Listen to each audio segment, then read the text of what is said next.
দেখতে পাচ্ছ সবাই, দেখতে পাচ্ছ যে এটা হচ্ছে পটল ক্ষেত। এটা দেখতে পাচ্ছ, এটা হচ্ছে লাউ। তার সামনে দেখতে পাচ্ছ কেউ, ওটা হচ্ছে লঙ্কা। এ পাশে সব ধানের ক্ষেত দেখতে পাচ্ছ। আচ্ছা,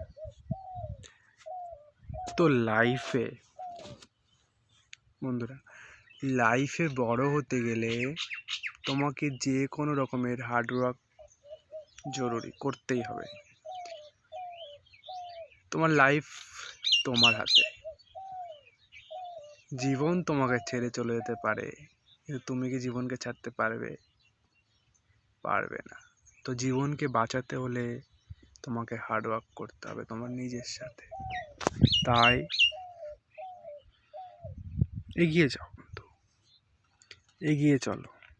কখনো পেছনের দিকে তাকাবে না, সামনে কি আছে সেটা দেখো। পেছনে যা হয়ে গেছে হয়ে গেছে। পেছনের ভুলগুলো থেকে শিক্ষা নাও, শিক্ষা নিয়ে এই যে এইভাবে জলটা যেভাবে এগোচ্ছে ঠিক এইভাবে এগিয়ে যাও। এই জলটা যেমন আর পেছনের দিকে তাকাবে না। ও সূর্য তাপে শুকিয়ে যাবে, কিন্তু তাও আর বলবে না আমি আমার জায়গায় ফিরে যাব। তাই এটি খুব গুরুত্বপূর্ণ জীবনের জন্য, যে কোনো রকমের হার্ডওয়ার্ক।